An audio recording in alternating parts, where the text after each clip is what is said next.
Nobody could have foreseen the scale of the heartbreak when Take That announced that they were breaking up on this day in 1996. No!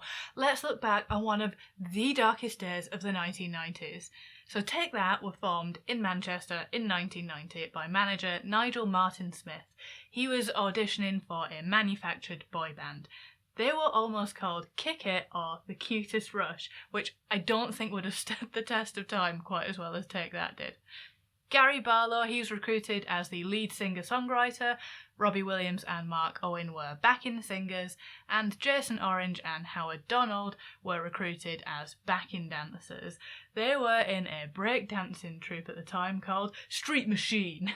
They were all so young. Robbie, he was the youngest at 16 years old, while Howard, he was comparatively an old man at 21. So they began touring the UK's gay clubs, and they took the UK and Europe by storm. Their first single was Do What You Like. The music video featured the 5 young men dancing topless in leather jackets covered in trifle. Now, in 1995, Robbie Williams almost died of a drug overdose the night before Take That were due to perform at the MTV Europe Music Awards. His attendance at rehearsals had been poor and he was becoming more difficult to work with. He'd kind of checked out. So Robbie says that this was due to bullying from their manager and because he felt that his creative input wasn't being acknowledged or respected by the group. And I can't imagine much care was taken for him. Like, they were all quite young, but he was a child when he joined Take That. So he left the band in July of 1995 after essentially being pushed out by the other band members. They were afraid that he would not be present during their upcoming tour. It was the Nobody Else tour. So the tour went ahead without him.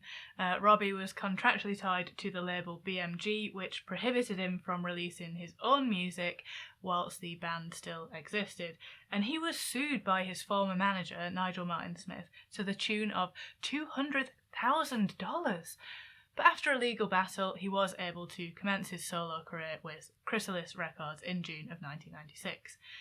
And while essentially being kicked out of the band should have ruined him, he went on to arguably become the most successful of them all. On Robbie Williams' 22nd birthday, the 13th of February 1996, Take That held a press conference to announce that they were done.